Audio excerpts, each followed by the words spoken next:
Bonjour à tous. Alors vous le savez, quand on veut classer les vélos par catégorie, c'est un petit peu compliqué. Parce qu'il y a les vélos de course, il y a les demi-courses, il y a les randonneuses. Je parle même pas des porteurs, des mini-vélos. Aujourd'hui, ce qu'on va voir, c'est qu'est-ce que c'est un vélo de cyclocross.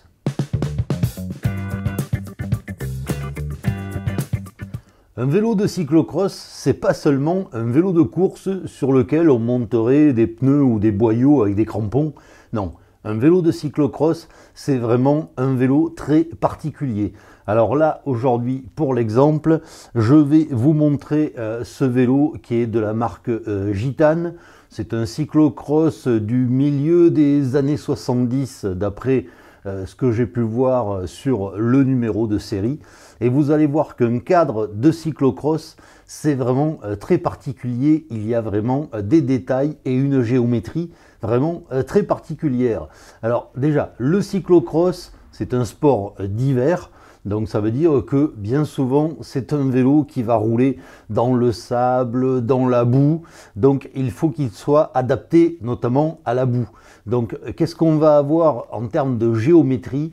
On va avoir des gros dégagements au niveau des roues pour que même si les boyaux sont pleins de boue, ça puisse passer dans le cadre. Donc là, vous le voyez, sur ce cadre, on a vraiment un empattement arrière qui est assez large pour que le boyau avec la boue puisse passer. Également, sur l'avant, on a vraiment beaucoup de dégagement sous la fourche, là aussi, pour que la boue puisse passer.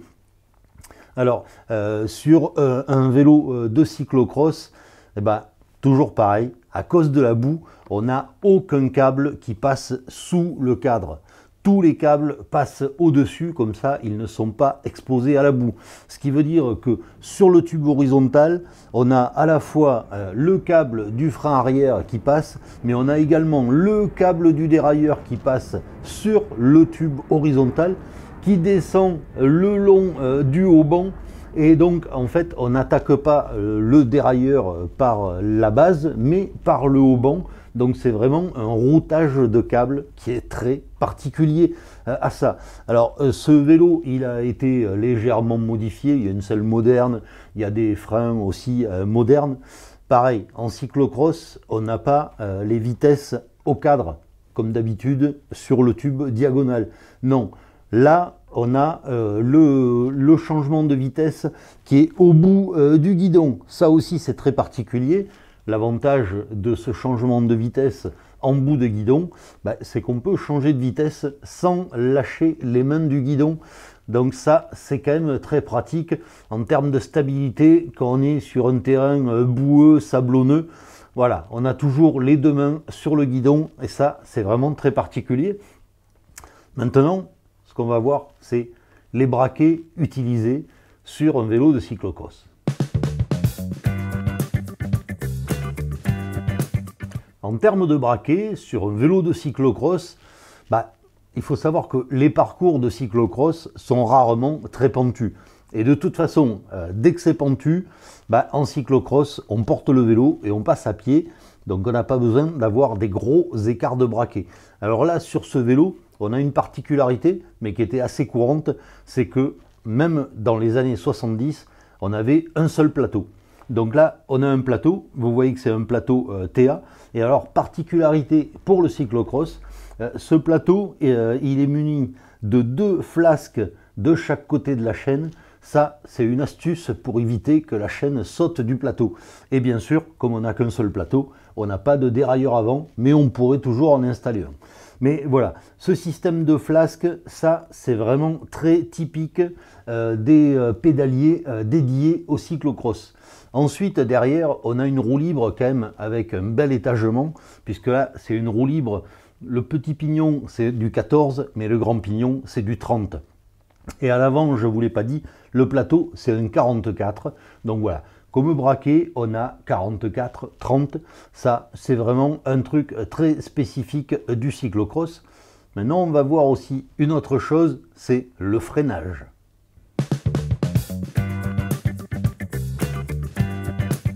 pour le cyclocross et pour le freinage. Jusqu'à l'apparition des freins à disque, en cyclocross, on n'utilisait pas des freins à tirage latéral, mais on utilisait des freins à tirage central. Et pendant des années, c'est Mafach qui a équipé la plupart des vélos de cyclocross avec ces étriers cantilever. Alors pourquoi des étriers cantilever? Eh bien tout simplement encore à cause de la boue, parce qu'ils offrent un grand dégagement. Et c'est pas pour rien que les premiers VTT ont été équipés de ce type de frein, que ce soit des Mafach, que ce soit des Diacompé, que ce soit des Shimano. Pendant très longtemps, les VTT ont été équipés comme ça, et le cyclocross n'a pas démordu à la règle, et pendant des années, tous les vélos de cyclocross étaient équipés de cantilever Mafach parce que c'est une valeur sûre. Alors aujourd'hui, les cyclocross modernes sont équipés de freins à disque. Ça, c'est une bonne nouvelle parce que le frein à disque, qu'il pleuve, qu'il vente, que ça soit mouillé, ça freine toujours bien. Là, c'est sûr que le freinage, parfois, ça ne devait pas être terrible.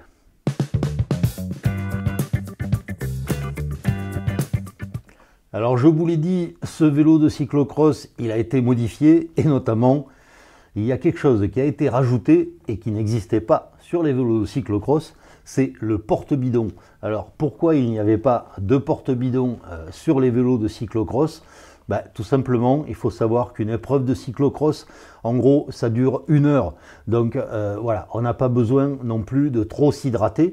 Et puis en cyclocross, il y a toujours l'espace dépannage où on peut changer de vélo et où on peut aussi récupérer un bidon, boire un petit coup et puis jeter le bidon. Donc c'est pour ça qu'il n'y avait pas de porte-bidon et de plot brasé pour mettre un porte-bidon sur les vélos de cyclocross. Là, ce vélo, il a été adapté pour la route, donc on a rajouté un porte-bidon. Voilà, c'est une petite entorse au règlement.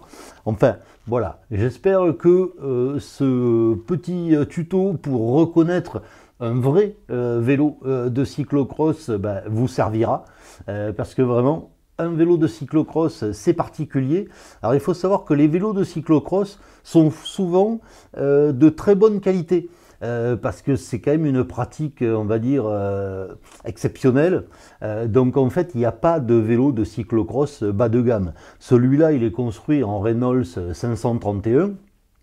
Et bien souvent, sur les catalogues des constructeurs, il n'y avait qu'un seul modèle de vélo de cyclocross.